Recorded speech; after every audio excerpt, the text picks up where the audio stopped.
Alexandria wasn't the only legendary library. On a marble hilltop overlooking the Aegean Sea, a forgotten kingdom built a rival collection so dangerous, an Egyptian pharaoh tried to starve it out of existence. And when he cut off their supply of papyrus, they did something no one expected.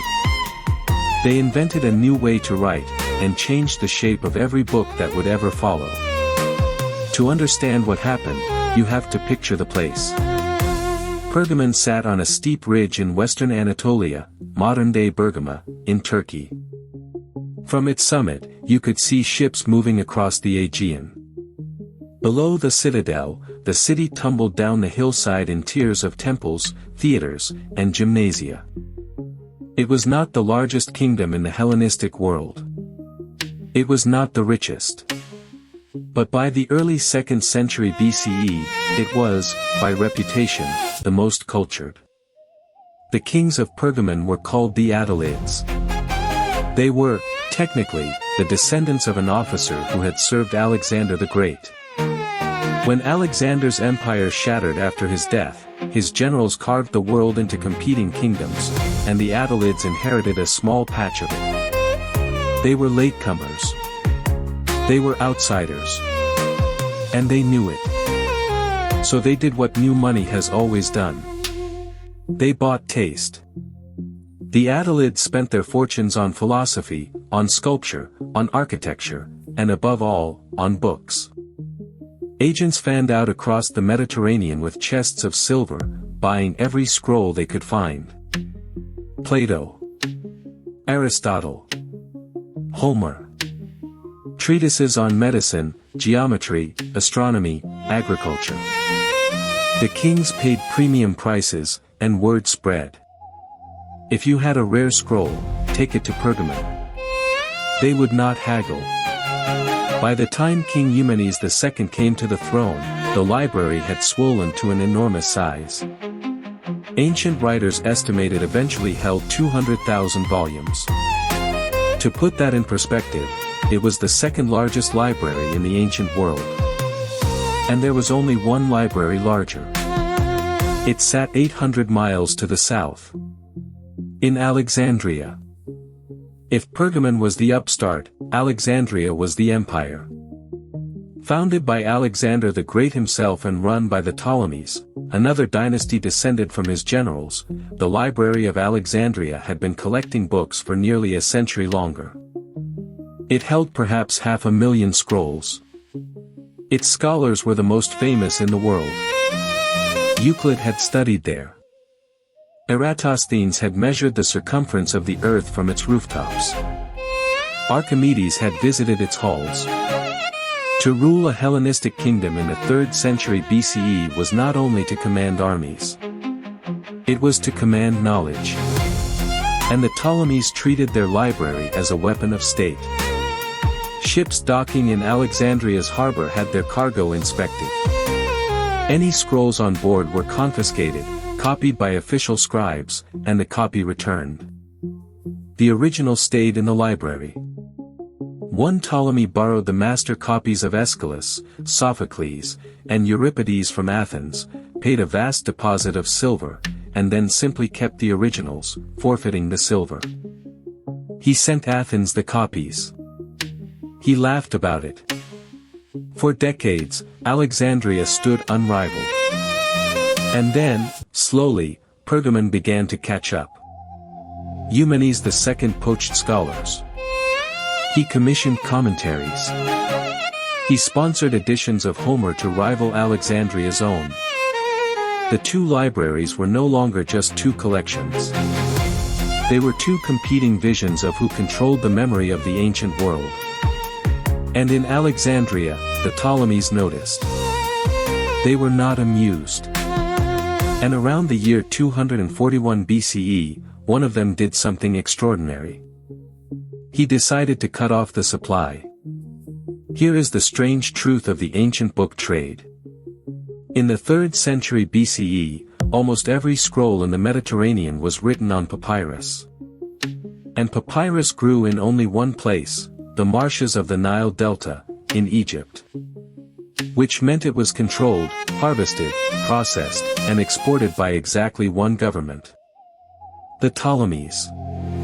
Papyrus was made by slicing the inner pith of the reed into thin strips, layering them at right angles, pressing them together, and drying them in the sun.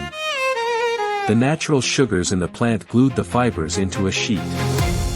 The sheets were polished smooth with stones, then glued end to end into a long roll.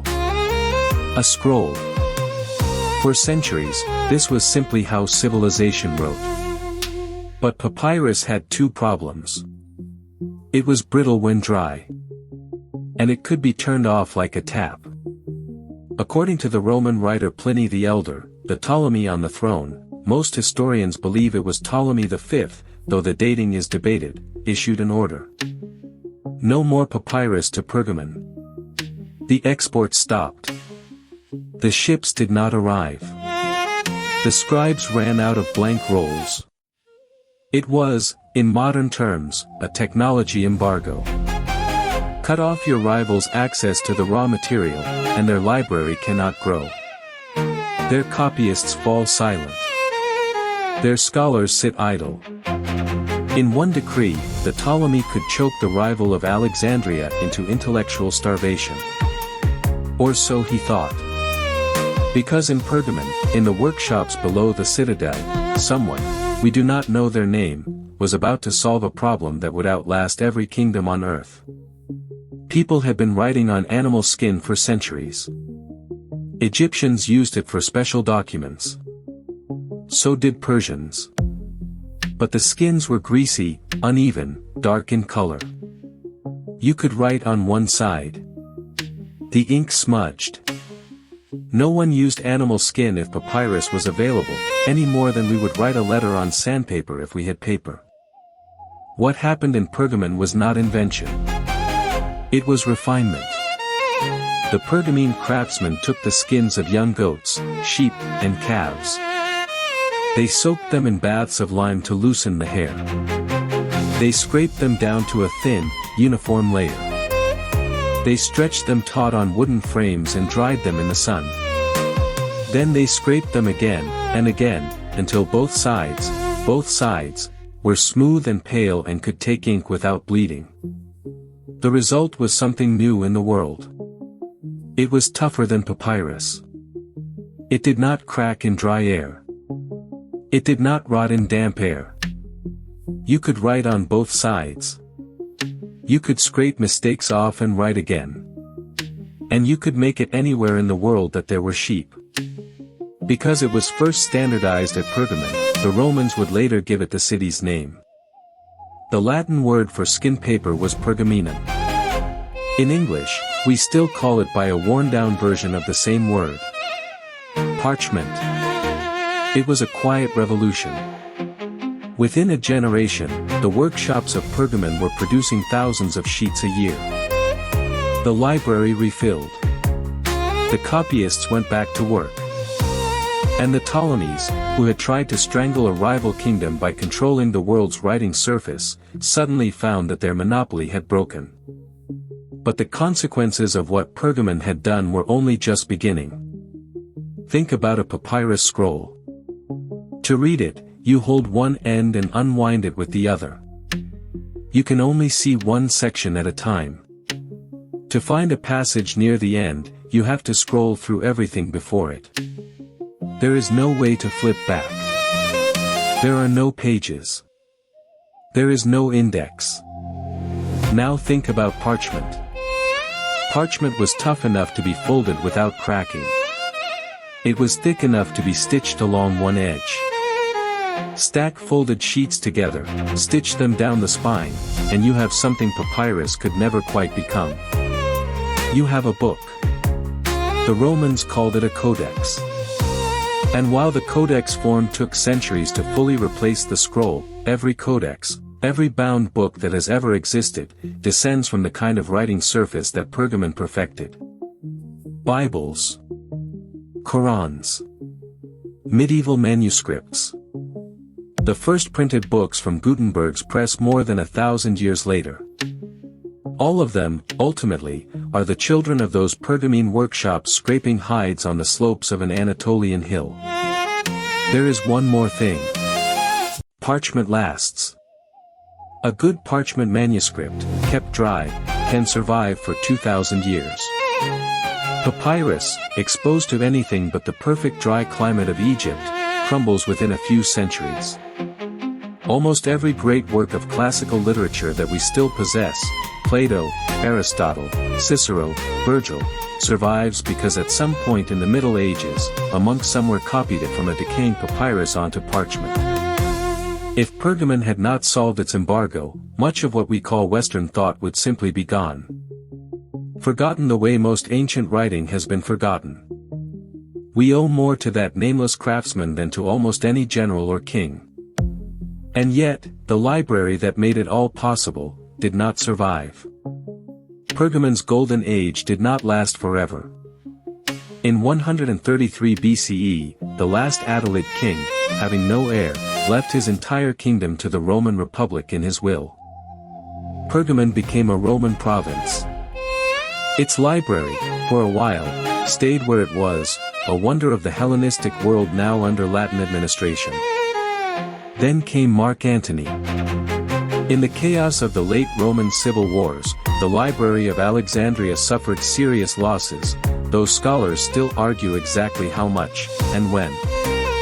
Some of its collection had burned during Julius Caesar's siege of the city in 48 BCE. The Ptolemaic queen who now ruled Egypt, the one we call Cleopatra, was Antony's ally and lover. And Antony, according to the ancient geographer Strabo, decided to make her a present. He gave her Pergamon. Or rather, he gave her its library. 200,000 volumes, packed onto carts and ships, sent across the Mediterranean to refill the shelves of Alexandria. The collection that had been built to rival Alexandria was, in the end, absorbed by it. Whether this story is fully true, historians debate. Strabo wrote a generation later, and the figure of 200,000 may have been inflated. But the broad shape of the event is generally accepted. The Pergamon Library, as a separate institution, ceased to exist sometime in the 1st century BCE. What happened to all those scrolls after they reached Alexandria, we do not know. Alexandria's library would itself decline over the next centuries, through fires, neglect, political collapse, and finally, the slow grinding entropy of late antiquity. The two great rival collections of the Hellenistic world, in the end, vanished together. Not a single scroll from Pergamon survives today. The library is an outline of foundation stones on a Turkish hillside. The hall where 200,000 books once stood is open to the sky. But what Pergamon made did survive. Every time you turn a page, you are touching the descendant of a technology that was born from an embargo, on a marble hilltop, 23 centuries ago. A small kingdom, refused papyrus, refused to be silenced, and instead, gave the world a better way to remember. If this changed how you see ancient libraries, subscribe. We reconstruct a lost world every week.